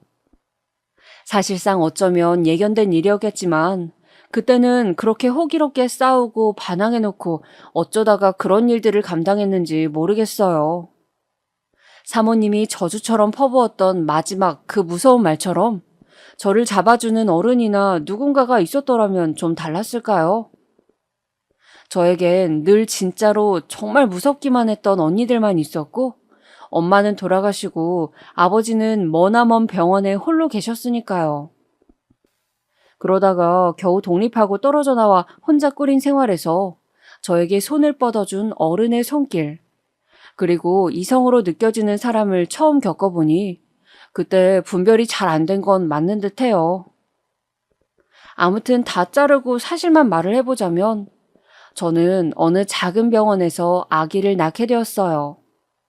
아무도 축복해주는 사람 없이, 아무도 저를 돌봐줄 사람 없이 그렇게 홀로 쓸쓸하게 아기를 낳게 되었답니다. 어쩌다 상황이 이렇게 급진적이 되었냐고 생각하실 수도 있어요. 사실상 솔직히 말을 하자면 저도 정에 이끌려 어린 나이에 실수를 하게 된 것은 맞아요. 그 부분은 저도 많은 후회를 하고 가슴을 치며 살아가고 있어요. 당시 화실에 다니던 무렵 김 선생님이 저를 좋게 본 것도 맞았지만 늘 의심하고 괴롭혀대는 사모님 때문에 힘들다는 말씀을 많이 하셨어요. 영수가, 나는 도저히 이 사람이랑 살 수 없어. 이전부터도 내가 여기 문화생만 들였다 하면 정말 죽일 듯이 나를 노려보고 맨날 괴롭히려 드는 거야. 너도 보면 알잖아. 벌써 여기 남자 문화생들만 천지잖아. 너 같은 젊은 여자 또래는 미옥 씨, 순영 씨 정도밖에 없어. 이전에 이 사람이 다 쫓아내버렸어. 이런 이야기를 들을 때 사실 저도 어쩌면 좀 경계해서 들어야 했는지도 모르겠어요. 하지만 저에게 있어서 김 선생님은 나이가 12살 차이가 나고 한창 어른처럼 느껴졌고 키도 크시고 당시 무척 완성된 어른 같은 이미지가 강했거든요. 업계에서도 자리를 잡아가시는 것 같았고 경제적으로도 여유로워 보이셨고요. 단지 결혼 생활이 너무 힘들어 작업이 잘 안 된다고 하시는데 저도 마음속으로 존경하는 마음은 있었기에 흔들렸던 것 같아요. 화실 사람들이 추측했던 상황과 전개와 전혀 다르게 저와 김 선생님 사이에 연결고리가 있기는 했었어요. 그 자체는 진실이 맞지만 단지 그들이 생각했던 경로는 틀렸다는 거예요. 하지만 결국 결론은 저는 마치 징벌처럼 당시에는 우리의 소중한 결실이라고 생각했던 임신을 하게 된 것이에요. 이 사실을 알릴 때쯤 김 선생님은 이미 저와 연락이 잘 되지 않았을 때였고 사모님이 시뻘건 눈을 하고 도사리고 있는 그 집에 찾아가서 알릴 수도 없었어요. 결국 어찌어찌 그 앞에 살던 슈퍼 아주머니를 통해 뭔가 말을 해보려다가 충격적인 사실을 듣게 되었어요. 아이고, 어쩌자고 그리 된 거야. 세상에, 아가씨처럼 꽃다운 나이에 이게 무슨 일이냐고. 있잖아. 사실 그 사모님 말이 틀린 건 아니야. 내가 봐도 재작년인가? 임신해서 나가는 아가씨 한 명을 본 적이 있거든. 그때도 사모님 들어눕고 난리도 아니었어. 하여간에 망할 놈의 남정네. 여자 없이는 못 사는데 어쩌자고 그렇게 가정을 꾸려서는 멀쩡한 여자들을 이렇게 피를 말리는 거야. 아가씨도 참 딱해서 어쩌노, 어? 평소 저한테 뭐 하나라도 더 챙겨주시던 아주머니셨는데 느지막이 부른 배를 안고 찾아갔을 때 눈이 둥그레지시더군요. 그러면서 손을 달달 떨며 초반에는 얼마 입도 못 여시는데 너무 예감이 좋지 않았어요. 역시나 이런 얘기를 듣고 나니 저는 갈수록 저에게 찾아오지도 않고 냉랭하게 대하던 김 선생님에 대한 확신이 생기게 되더군요. 결국 이 사람은 저 무서운 사모님의 말 그대로의 인간이었구나 하는 슬프고 불편한 진실을 말이에요. 슈퍼 아줌마는 정말 제가 너무 안타까우셨던지 가서 챙겨 먹으라고 계란이랑 미역 같은 걸 손에 집히는 대로 얼른 비닐봉다리에 싸주셨어요. 그걸 갖고 단칸방 작은 집으로 들어올 때 얼마나 울음이 나던지 버스 안에서 차창 밖을 보며 얼마나 많은 생각이 들었는지 몰라요. 아무튼 정말 여기저기 기댈 데가 없었고 나중에 아기 낳고 들어온 것을 안 집주인 아줌마 그리고 그쯤 어쩔 수 없이 제 작은 방으로 와 있던 큰언니가 약간 사정을 봐주었어요.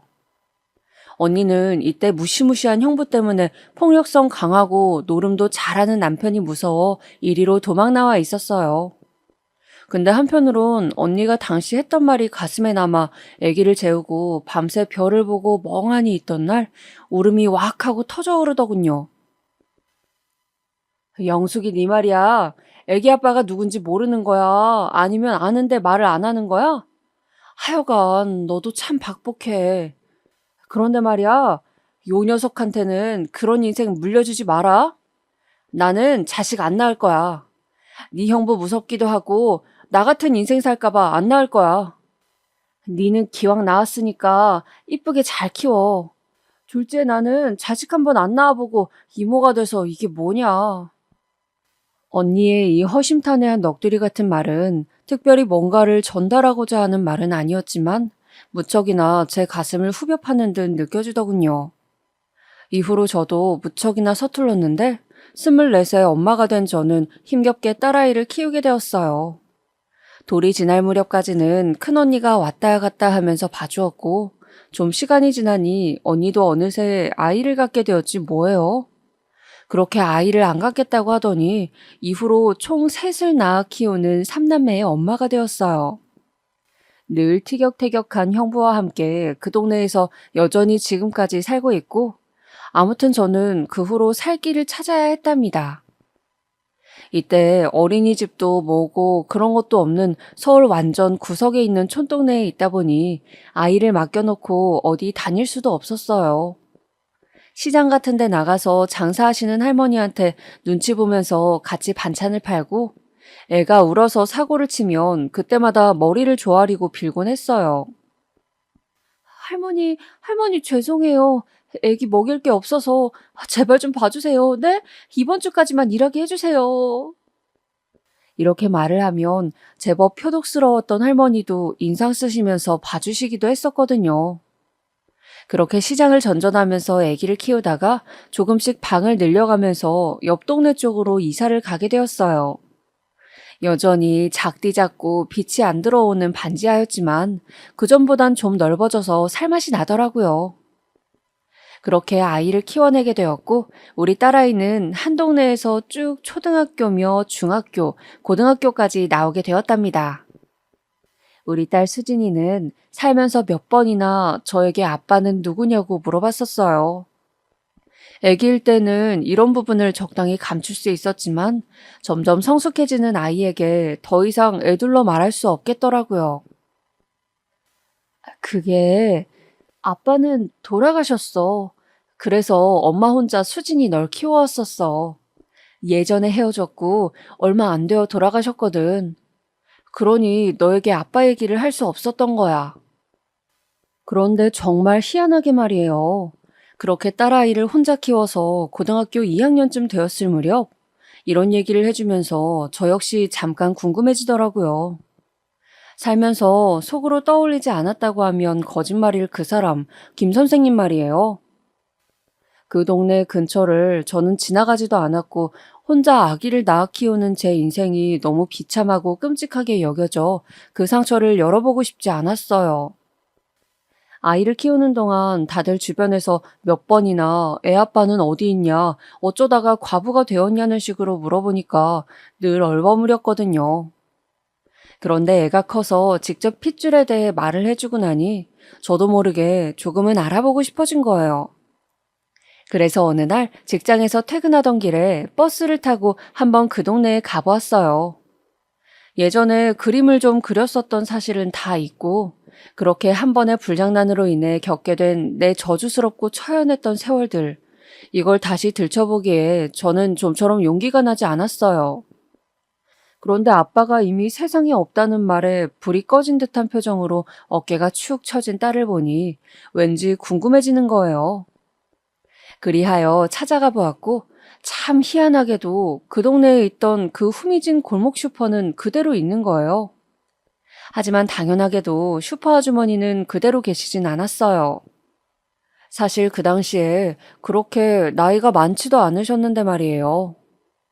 남자 총각이 그 자리에 앉아있길래 음료수를 사면서 한번 넌지시 물어봤어요. 저기, 여기 원래 아주머니 계셨던 것 같은데 되게 옛날에 제가 이쪽에 잠깐 살았거든요. 근데 여기는 재개발 안 되었나 봐요? 슈퍼는 그대로 있고 주인만 바뀌었나 봐요. 그 말에 총각은 희한한 말을 하는 거예요. 재개발되려고 조합에서 얘기가 나온 것도 최근이라 저희도 약간 고민이 많은 상태예요. 그리고 저희 어머니를 말씀하시는 것 같은데 지금 병원을 다니시느라 제가 대신 자리를 봐드리고 있어요. 이때 얘기를 듣다 보니 신기해서 말을 더 이어갔는데 혹시나 싶어, 정말 혹시나 싶어 이 안쪽 좀 더 골목에 있는 화실을 혹시 아냐고 물어봤어요. 그랬는데 돌연 생각지도 않은 아주 아싸하고 냉기가 느껴지는 이야기를 듣게 되었답니다. 아, 거기 알아요. 거기가 언제까지 있었더라? 한 10년 전까진 있었나? 좀 된 것 같은데요. 아무튼 거기 아저씨랑 아줌마랑 뭐가 난리도 아니었더라고요. 아줌마도 병 얻어서 고생하시고 아저씨가 더 일찍 돌아가셨어요. 들어보니 사모님은 이후로 큰 병을 얻어서 고생했고 김 선생님은 무슨 일 때문인지 정확히 모르지만 이미 세상을 떴다는 거예요. 병인지 사고인지 뭔지 정확한 건 모르는 눈치였지만 확실한 것은 저와 같은 하늘 아래에 없다는 것이에요. 그런데 좀 더 마음을 찌르르하게 하는 내용을 듣게 되었어요. 그 집 자식들도 좀 잘 안 풀린 걸로 알아요. 저희 어머니 말로는 거기 화실 소문이 좀 안 좋았다고 하더라고요. 아저씨가 자유분방한 분이라 사고도 많이 치시고 애를 낳았답시고 찾아오는 사람들도 많았다고 하니 거기 사모님 참 잘해주셨던 분인데 그렇게 고생만 하시다가 병 얻으신 것 같아요. 이때 참 억장이 무너지는 기분이더라고요. 저에게 도깨비만큼 무섭게 느껴졌던 사모님의 얼굴을 제가 시간이 한참 지나 저 역시 자식을 키우고 낡을 만큼 낡게 되어 생각을 해보니까요. 이미 이때 저는 당시 사모님보다 나이가 훨씬 들어있는 셈이었잖아요. 저는 애초에 남편이란 존재가 없는 상태로 애아빠만 어딘가에 있다는 상태로 살아왔지만 새삼 사모님의 인생이 어땠을까 싶더군요. 그리고 딱 그때 한 번만 그 동네에 가본 뒤 저는 다시는 그곳을 가지도 그곳을 떠올리지도 않으며 억지로 누르면서 살아오게 되었어요. 이제 그 동네와 그 사람들은 이후의 얘기를 듣고 난 뒤 저에게 더욱 아픈 상처가 되어버렸거든요. 저의 아픔과 파란만장한 인생도 장난이 아니었지만 왠지 나에게 상처를 준 이보다 내가 상처를 주고 망쳐놓은 인생 같아서 다시 열어보기가 너무 겁이 났어요. 웬만하면 저 바닥 밑에 꽁꽁 묻어두고 다시는 수면 위로 올라오지 않기를 바라는 쓰레기 비닐처럼 그렇게 저는 잊고 살고 싶었고 실제로도 잊고 있었답니다. 하지만 말이에요. 인생이란 건 정말 녹록지가 않아요. 그리고 인생은 어딘가에서 반드시 뭔가를 마주하게 만드는 그런 힘이 있는 것 같아요. 살아있는 동안 반드시 자기 자신의 액면가 그대로, 날 것 그대로 마주하게 만들어버리는 그런 것 말이에요. 저는 이미 혼자 아이를 키우고 별의별 취급을 다 받고 서름을 겪으면서 죗값을 치렀다고 생각했어요. 그게 너무 오만한 생각이었던 걸까요? 결국 저는 막다른 골목에서 제 자신을 다시 마주하게 되어버렸답니다. 하지만 너무 야속하게 느껴져요. 올 것이면 나에게 올 것이지 왜 나를 가장 아프게 하는 치부를 건드린 것일까요? 저희 딸은 몇 년 전에 결혼을 했어요. 풍족하게 키우진 못했지만 그래도 할 수 있는 교육은 다 시켰고 언제나 저에게 애달프고 아픈 그렇지만 참 기똥차게 이쁜 딸로 잘 키워내서 사회로 내보냈어요. 일단 결혼을 하겠다고 하는데 이제 막 20대 중반을 넘긴 나이라서 저는 나쁘지는 않다고 생각했어요. 하지만 한창 결혼이 다들 늦어지고 있고 예비 사위는 우리 딸과 8살 차이가 났거든요. 사실 급한 건 우리 딸은 아니었는데 서두르니 약간 서운하긴 했어요. 그래도 정식으로 상견례도 하고 반듯해 보이는 집에 시집을 보내게 되었으니 기분이 너무 이상했답니다. 그런데 한 가지 조금 걱정스러운 게 있었답니다. 바로 신혼집으로 보내는 게 아니라 시댁에서 2년 정도 살게 한다는 것이었어요. 이 부분에서 딸이 저를 얼마나 설득을 하고 또 하던지 본인이 좋다니 어쩔 수 없다지만 마음이 썩 좋진 않았어요. 왜 그래, 엄마? 어디서 또 그런 오지랖을 듣고 온 거야? 우리 어머니 정말 좋으신 분이라니까? 우리 도련님도 그렇고 시댁도 2층 집이라서 우리 살 공간은 따로 만들어 두셨대. 오빠도 이렇게 살다가 금방 신혼집 얻어서 나갈 예정이라고 하고. 엄마는 걱정할 게 하나도 없어. 어머니가 얼마나 잘해주시는데. 본인이 좋다고 하니 저도 이 이상 더 말릴 수가 없겠더라고요. 그렇게 해서 딸은 결혼을 하고 신혼생활을 시댁에서 시작하게 되었답니다. 저도 시집살이에 대한 정보가 많이 없는 터라 초반에는 뭐 아는 게 없었어요. 초반에는 잘 지내는 듯 했고 저도 시댁에 들어가 사는 딸에게 너무 많이 연락하기도 좀 그렇더라고요. 그런데 얼마 안 되어 딸이 임신을 하게 되었고 이쯤 되니 나름 친정엄마인 저도 드나들면서 상황을 알게 되었어요. 수진아, 몸이 많이 안 좋은가 봐. 얼굴색이 왜 그래? 먹는 건 잘 먹고 있는 거야? 저도 임신했을 때 생각이 나면서 얼굴이 영 까칠하고 표정이 어두운 딸을 보니 마음이 무거웠어요. 딸은 입덧이며 이것저것 힘든 건지 기력이 없어 보이더군요. 엄마, 그냥 있는 거 잘 챙겨 먹고 있어. 그런데 몸이 많이 힘들어. 엄마한테 가 있고 싶다. 이 말에 갑자기 저도 마음이 약해져서 딸을 우리 집에 데려오고 싶었고 사돈에게 연락을 했어요. 그런데 이때 반응이 썩 좋지 않더군요. 어머, 저도 잘 챙겨주고 있는데 수진이가 불만이 많았나 봐요. 그리고 저희 아들이야 뭐 직장 다니느라 바쁘니 자기 부인 아픈 거야 알지만 신경 쓸 새가 없어요. 아무튼 잘 알겠어요. 이따 오셔서 데려가시면 되겠네요. 이렇게 서로 은근히 언짢은 상태로 대화가 마무리되었고 딸은 어영부영 우리 집에 와서 입덧이 끝나는 시기까지 한 달 정도 머물렀답니다. 그런데 이 무렵에 시댁이며 자기 남편이며 사이가 썩 좋지 않게 흘러가더군요. 그나마 사위는 몇 번 우리 집에 와서 들여다보기도 하고 언제 올 거냐고 아쉬운 표정을 짓기도 했어요. 어째 묘하게 사돈네와 기싸움이 되어가는 모양이 되는 듯하여 저도 적당히 챙긴 다음 딸아이를 다시 시댁으로 보냈답니다. 그러고 시간이 지나서 우리 딸은 손주를 낳았고 엄청 고생을 하며 낳아서 회복이 잘 되지 않았어요. 이때도 들려보고 싶었지만 이전에 워낙 눈치 봤던 게 아니니 저도 들리기가 힘들었어요. 그때부터 제대로 딸이며 손주 보기도 쉽지 않았고 이후로 한 2년 정도 더 살다가 겨우 딸은 새 집으로 나올 수 있었답니다. 이 사실을 알고 저는 조금 고민을 하다가 저 역시 딸네 집 근처로 이사를 가게 되었어요. 엄마, 우리 집 근처로 온다고? 그래, 너랑 호준이도 있고 급할 때 엄마가 봐줘야 될 것 같아서 가까이 이사할 거야. 딸은 무척 좋아했고 저는 한 10분 거리면 오갈 수 있는 곳으로 집을 얻어서 그때부터 딸과 손주와 자주 다니게 되었어요. 그런데 어느 순간부터 사위가 일이 잘 안 풀려서 집에 있는 시간이 좀 늘어나더니 그때부터 슬슬 이 시간도 위태하게 느껴지더군요. 엄마, 오늘은 이 사람 집에 있어서 아무래도 엄마랑 같이 가려던 그 식당은 다음에 가야 될 것 같아. 한눈에 봐도 딸이 제법 사위의 눈치를 보고 있음이 느껴지더군요. 이 무렵부터 저는 늘 언짢은 감이 있었고 사위의 행동도 딱히 마음에 들지 않았어요. 하지만 돌아보니 그래도 제가 이러면 안 됐는데 공연하게 오지랖을 부린 것 같더라고요.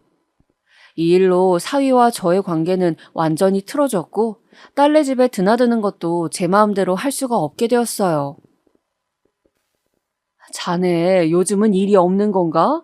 그렇게 해서 우리 수진이랑 호준이는 어떻게 먹여 살리려고 그러나? 제대로 직장 생활을 하고 있긴 한 거야?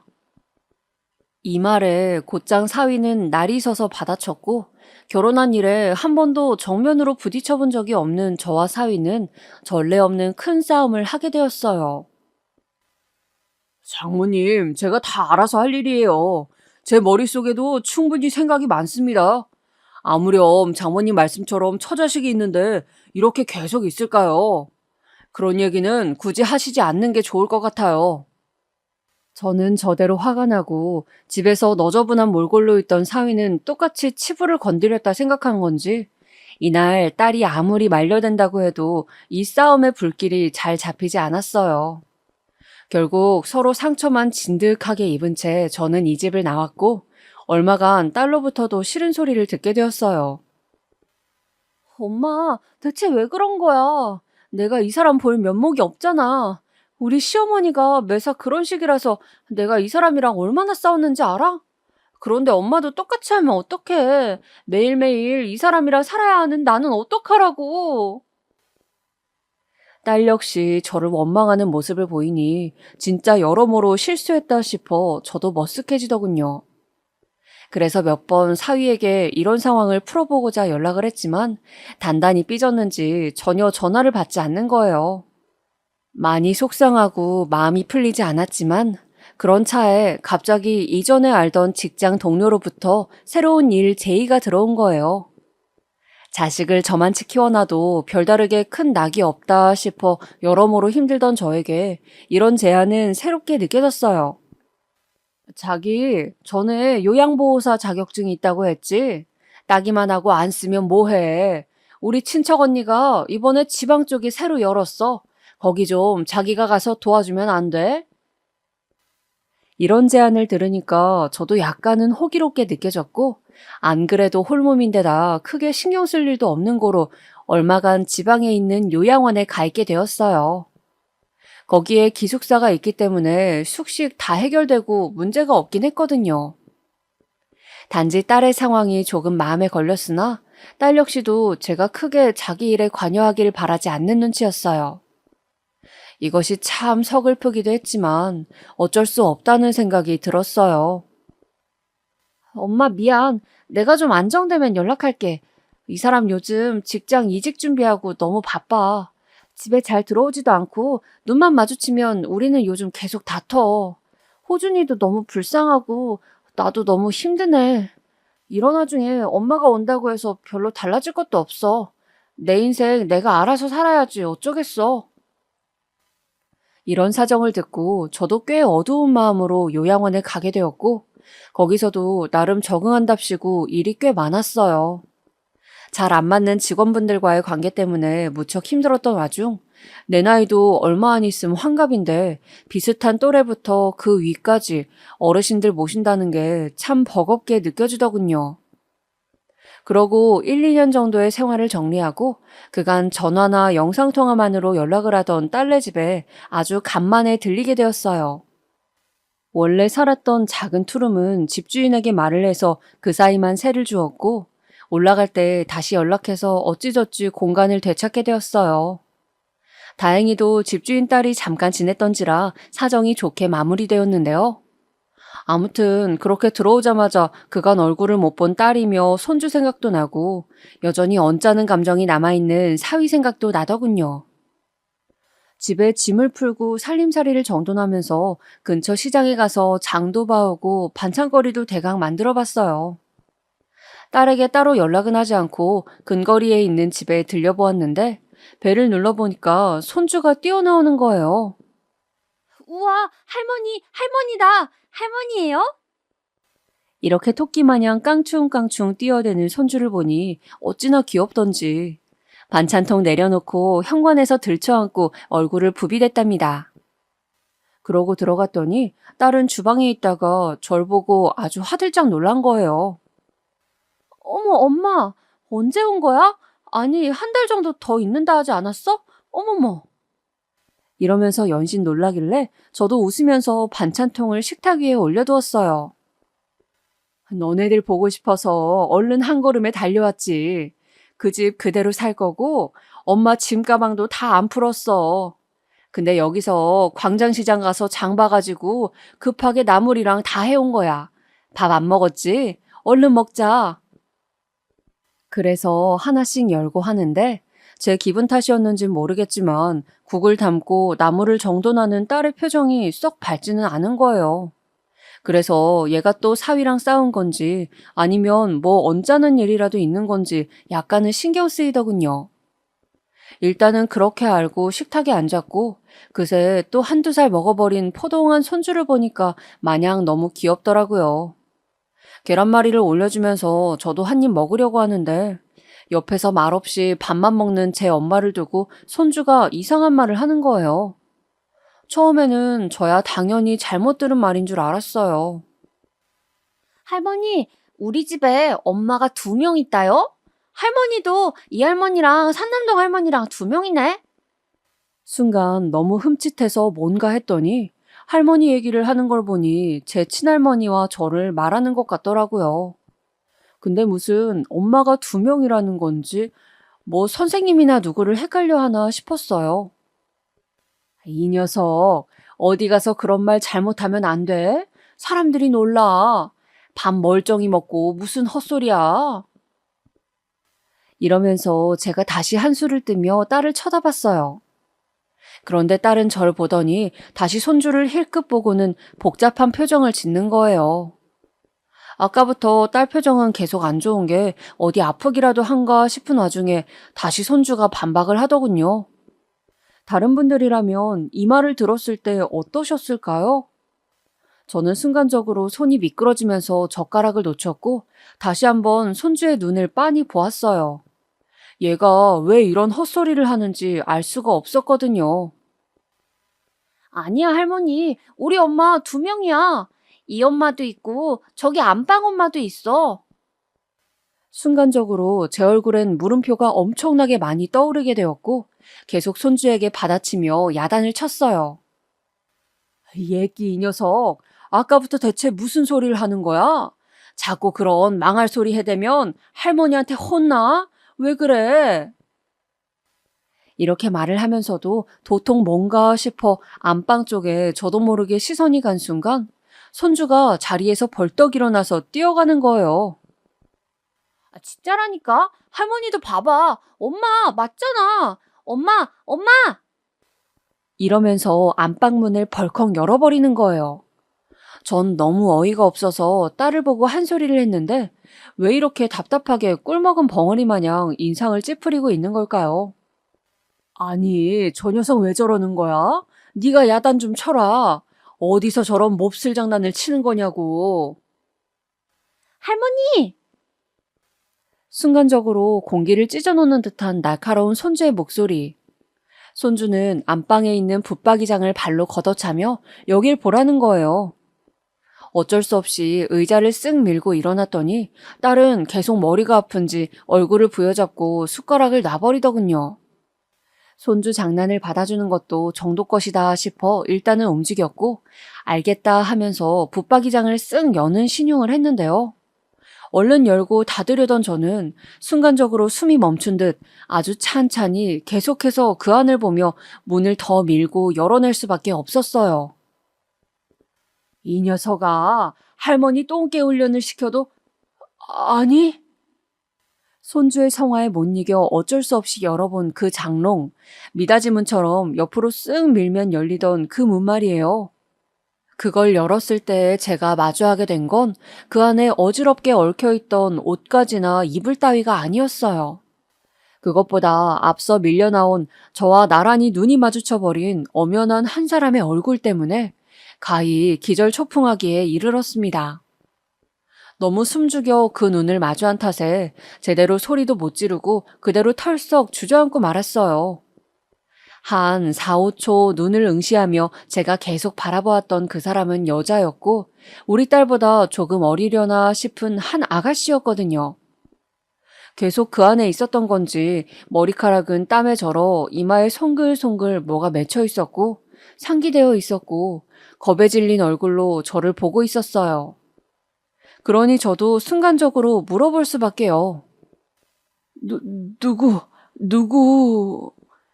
이 이상 도저히 말을 뗄 수가 없더라고요. 장롱 안에 이불들과 옷가지 틈새 겨우 얼굴을 드러내고 있던 그 아가씨는 저만큼이나 당황해서는 말을 잇지 못하고 있었어요. 그렇게 저는 장롱 문 앞에 주저앉아 내 말이 맞지 않냐고 칭얼거리는 손주가 저를 흔들어대도 미동도 못한 채 그냥 그렇게 있었어요. 겨우 진정이 되고 거실로 나와 그 아가씨도 미적미적 거기서 기어나와 이게 대체 무슨 상황인 건지 대강의 내용들을 듣게 되었어요. 저부터도 일단은 딸을 붙잡고 모든 걸 묻지 않았겠어요? 도둑인 건지 뭔지 죽은 사람도 아닌 멀쩡한 사람이 그것도 우리 손주가 여기 이 사람이 있다는 걸 알고 있을 정도면 말이에요. 우리 딸도 당연히 이게 뭔 얘기인지 알 거 아니에요. 게다가 손님이라 치면 손님인 거지 왜 집구석에 숨어서 그렇게 겁에 질려 있는 거냐고요. 몇 번을 이게 무슨 일이냐고 묻는 저 역시 머릿속에서 별 생각이 다 들었고 이 모든 것이 진행되는 한 10분의 시간 동안 딸은 아무런 말도 하지 않았어요. 제 목소리가 높아지고 커지고 나서야 그제서 딸은 여전히 머리를 부여잡고 한마디 내뱉더군요. 손주는 속절없이 그냥 안방 침대에서 뛰고 있고 그 아가씨는 어정쩡하게 서서 저와 딸을 바라보고 있는 와중에 말이에요. 뭐라고 해야 되지? 우리 남편이 좋대, 이 여자. 엄마, 저기 뭐라고 해야 될까? 이쯤 되니 제 눈으로 그 장롱 안에 이제는 뭐가 들어있고 뭘 봤다고 해도 그 말보다 더 기겁스럽진 않았을 것 같아요. 결국 몇 번을 다시 묻고 정리를 하고 그 아가씨한테도 소리를 질러가며 확인한 결과 그냥 그 내용이 맞다는 거예요. 이 아가씨는 우리 사위가 좋다고 들어온 여자였고 요즘 세상에 한 집에서 안방을 차지하고 사는 천마냥 있었다는 거예요. 그 아가씨도 그렇지 첩이냐고 딸에게 제가 묻고 있는데 얼른 말을 가로채서 억울하다는 투로 답하더군요. 저기 첩이라니 그런 거 아니에요. 그게 아니라 상우 씨는 이혼해달라고 했는데 그게 아니라 아무튼 이분이 안 나가겠다는 거예요. 애기도 우리가 키우겠다고 했는데 이분이 안 나가고 버티는 거라고요. 내가 왜 이런 말을 들어야 하는지. 진짜 머리에 뭐가 댕강 떨어져서 거세게 얻어맞은 것 같더라고요. 되려 아주 당당하게 본인이 이 집에 있어야 하는 건데 우리 딸이 여기 또아리를 트고 있다는 투로 말을 하는데 무슨 도통 종잡을 수 없는 말들만 오가고 있었어요. 그대로 저는 스르륵 주저앉았고 딸 역시 계속 머리 아프다는 얼굴로 저를 보고만 있더군요.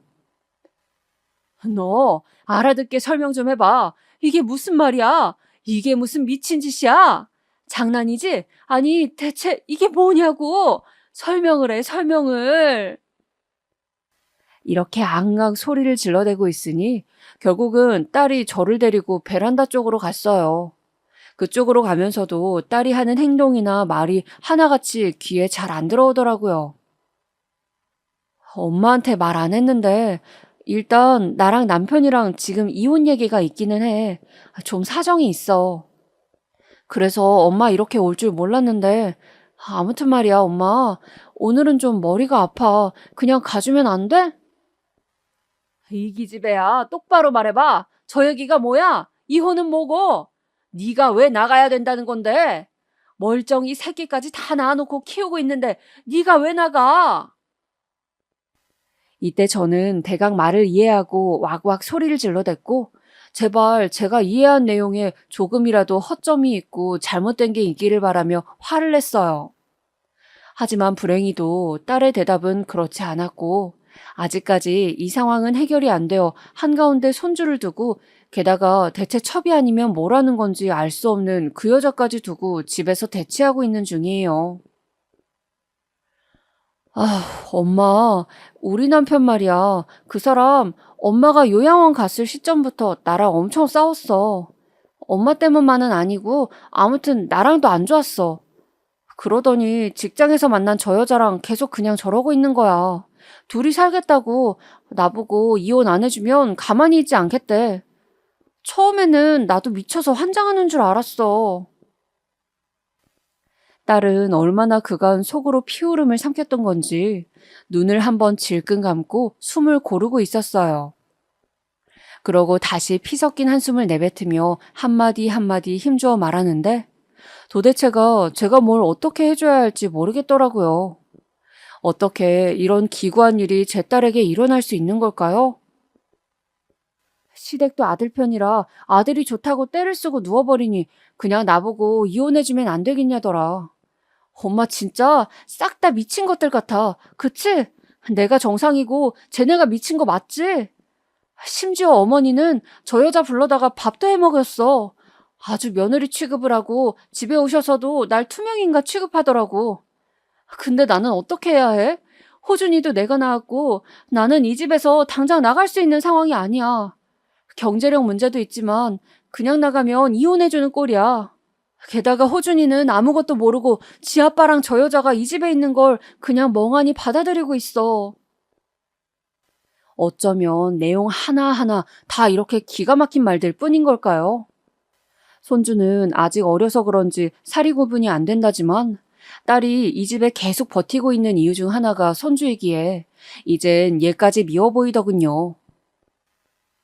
나는 호준이를 데리고 나오려고 했어. 근데 얘가 안 가겠다고 발악을 하고 우는 거야.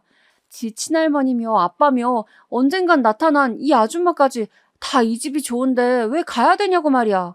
저 여자 진짜 못돼 처먹은 게 있지? 나 몰래 호준이 데리고 에버랜드도 가고 아주 보란듯이 내가 나가서 일하는 동안 날 엿먹였더라고. 제일 쓰레기는 남편이야. 나한테서 호준이 뺏고 내쫓으려고 저 여자랑 셋이서 애 어린이집서 빼와서 잘만 다녔더라.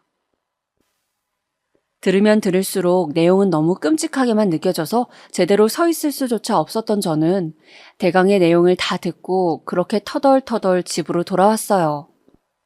딸은 그냥 그렇게 자기만 나오면 끝나버리는 이 싸움을 견딜 수 없다며 그 집에서 버티고 있었어요.